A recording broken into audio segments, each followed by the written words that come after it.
Muy buenas noches, bienvenidos al programa Análisis, donde hacemos el más grande esfuerzo por evaluar la realidad nacional e internacional de la manera más objetiva y científica posible. Hoy queríamos abordar un tema que ha estado en las noticias en estas últimas semanas, es en lo referente a la energía renovable. Antier creo que hubo un debate en el Congreso y pasó la primera votación sobre los proyectos, creo que se aprobaron todos menos uno, y era aproximadamente creo que 47 proyectos y sobre energía renovable para que Honduras pueda diversificar su generación de electricidad, porque actualmente el 70%, la gran mayoría, es generada con búnker y eso representa una serie de problemas, como el ser que es la materia prima para generar electricidad de la forma tiene que importarse, el precio fluctúa mucho en función del petróleo, del precio del petróleo, y además tiene otros problemas, pero hoy tenemos con nosotros al ingeniero Hugo Arévalo, quien es un directivo de la Asociación de Pequeños Productores de Energía Renovable, y lo hemos invitado precisamente para esclarecer ciertos puntos. Muy buenas noches, ingeniero. Buenas noches, muchas gracias por invitarnos. Sí, fíjese que lo primero que queríamos, eran 47, aprobaron 46, así es, el Congreso. Sí, en la licitación participaron y ofertaron 50 empresas. De esas 50 fueron adjudicadas 43. Pero 7 de las que no fueron adjudicadas se fueron con la contratación directa que establece la ley a través de un PPA, un contrato de suministro con la ENE. Entonces se están aprobando los 43 de la licitación y 4 que no fueron adjudicados, pero están siendo contratados de manera directa. ¿Cuántos de esos proyectos son de orden hidroeléctrico, de los 47? La mayor parte, no le 42, porque yo hablé con la presidenta precisamente ayer y ya me dijo que 42, no sé si... Hay 2 de cogeneración, hay 3 de biomasa, hay un eólico, hay un geotérmico, hay 6 de los 41, entonces. 41. Eso viene 41, 42, sí, está bien. Eso viene a ser, si son 41, son como 87% y un 40. Así es, todos serían 89, algo así. La mayor parte. La gran y la inmensa mayoría sería... ¿De cuántos megavatios se van a generar en total? De los 47. Con los 47 son 695 megawatts. Ajá. De ese total, ¿cuántos son de orden hidroeléctrico? Más o menos 560 por ahí. O sea, 645, 560. 600. O sea, nuevamente sería algo ahí por el 90%. Sí, la mayor parte son hídricos. No solo en cuanto a cantidad de proyectos, sino que en cuanto al total de megavatios que se van a generar. Más bien de generación, porque la licitación verdaderamente lo que contrató fue la capacidad instalada, pero el producto final es energía generada. Entonces, la referencia más viable para ubicarse y entenderlo son los megas, pero realmente lo importante es la generación, los kilowatt hora, los megawatt, los gigawatt anual. En realidad lo que nos interesa aquí saber es ese porcentaje, cuánto va a ser hidroeléctrico, o sea, casi 90% por ahí. Sí. Y uno de los motivos por el cual el búnker representa un gran problema, aparte de los que ya conocemos, es que contribuye enormemente al cambio climático, porque pues es un hidrocarburo que cuando se quema emite dióxido de carbono, que es uno de los gases invernaderos, y esta situación extrema, de violencia extrema que estamos padeciendo y sufriendo en este momento todo el país, inundación extrema, Pakistán acaba de ver las inundaciones más graves de toda su historia, todo el mundo, 1/5 de todo su territorio está inundado. Esto lo predijeron los climatólogos, que esto es lo que está produciendo estos gases invernaderos. Y Honduras está ubicada en zona de huracán. Entonces, esta no es una de esas preocupaciones ecológicas que alguien dice, fíjense que se puede que desaparezca una especie ahí de un pajarito, de una mariposa, por ejemplo. Y alguien dice, pero ¿cómo vamos a tener empleo para cientos o miles de personas por una cosa, por una mariposa? Bueno, pero aquí estamos hablando de algo mucho más grave. Por ejemplo, el último huracán que azotó Honduras, el Mitch, mató como a 12,000 personas y dejó damnificados a más de 250,000. Entonces, según los climatólogos, que hasta la fecha no se han equivocado en nada, en ninguna de sus predicciones, esto cada vez se va a agravar más y más y más. De tal forma que eventualmente nos va a volver a golpear un huracán, probablemente más fuerte que el Mitch. Entonces, Honduras, aunque si Honduras reduce completamente sus emisiones de dióxido de carbono, no va a cambiar mayor cosa la producción mundial, pero Honduras tiene que contribuir. Porque si nadie contribuye, todos vamos a terminar con los polos deshelados y completamente todas las costas inundadas. Entonces, eso es uno de los problemas que tiene el búnker, uno de los graves problemas.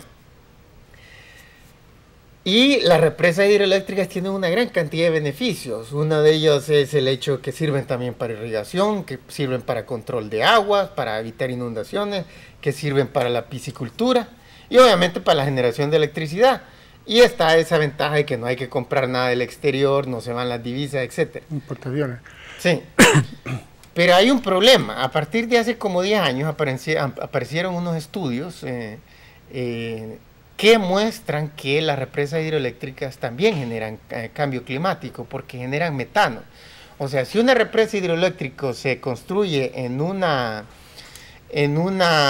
teníamos unas imágenes que queríamos pasar para que visualicemos unas represas hidroeléctricas como por ejemplo la de Hoover. Esa es la represa Hoover, que comenzó en 1931 y en el 36 la finalizaron, y para entonces era la más grande del mundo. Hoy ya es una de tamaño mediano.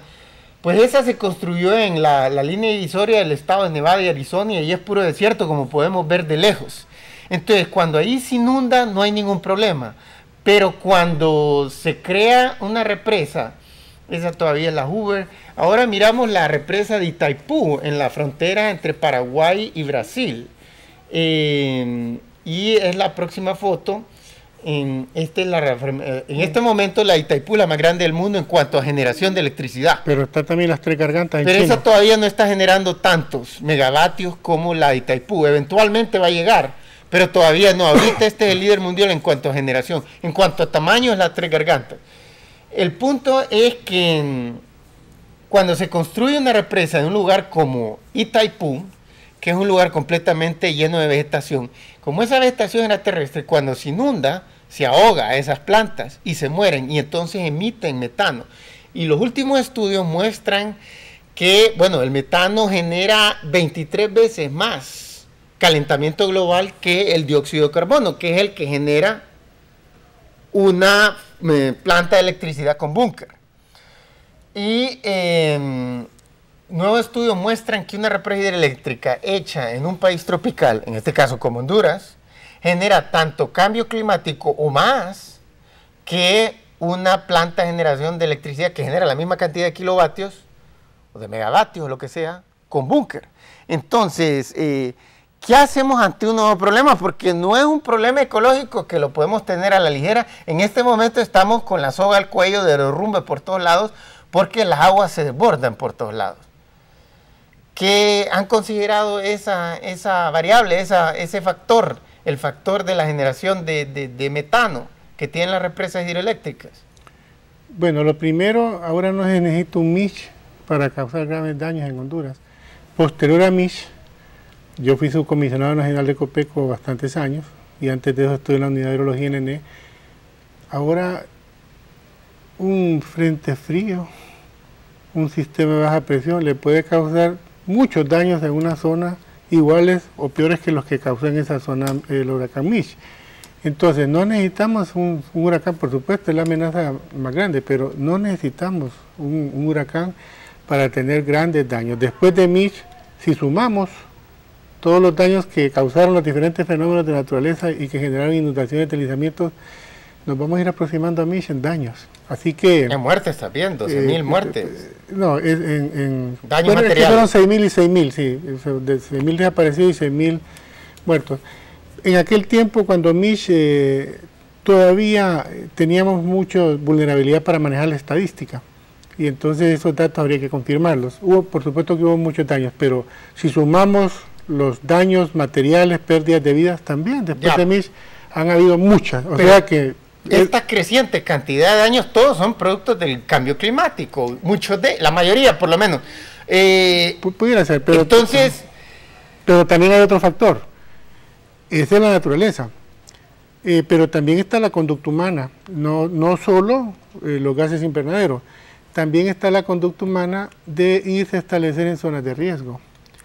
Y pero uno va a cambiar. Se ha vuelto una cultura, pero eso produce daño. Usted me habló ahorita de derrumbe y todo. Entonces, en ese aspecto, no solo son los cambios climáticos los que están produciendo daño, también la conducta humana. Y eso, que la basura, bueno, son una serie de cosas que sumándolas producen daño. Pero volvamos al tema de los gases invernaderos, los gases y del los metano efectos por la represa hidroeléctrica en países tropicales. Sí, eso dependiendo de la magnitud de los proyectos, porque en este caso de la licitación la mayoría son pequeños proyectos.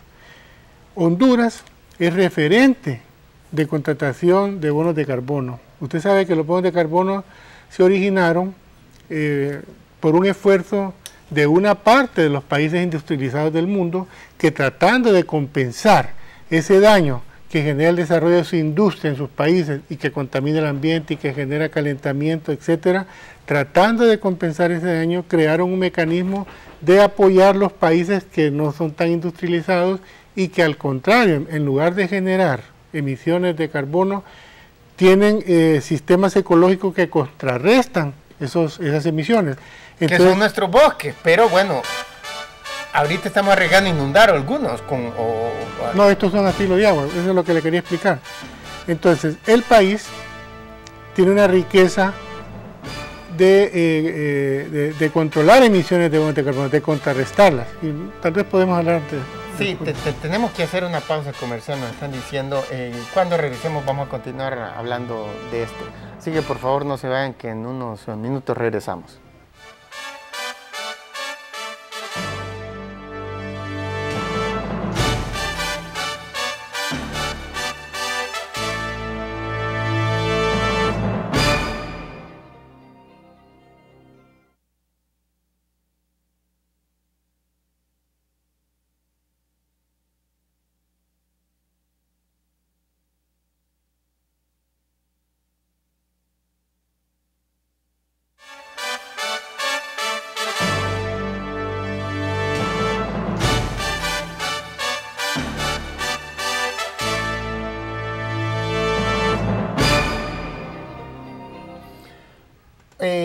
Estábamos hablando de este problema de los gases invernaderos, que es una cosa muy grave.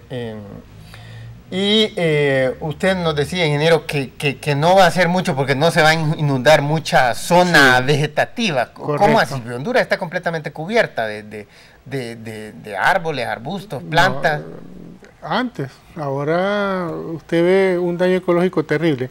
La mayor parte de los proyectos que resultaron de la licitación y que son con generación hídrica son a filo de agua. ¿Qué significa esto? Que no se represe el agua. El agua llega, hay una pequeña cortina únicamente para el control de la toma y no se embalsa, sino que la que se va a generar pasa a un sistema de desarenador y un canal, y luego el caudal ecológico, para que el río no se seque, continúa.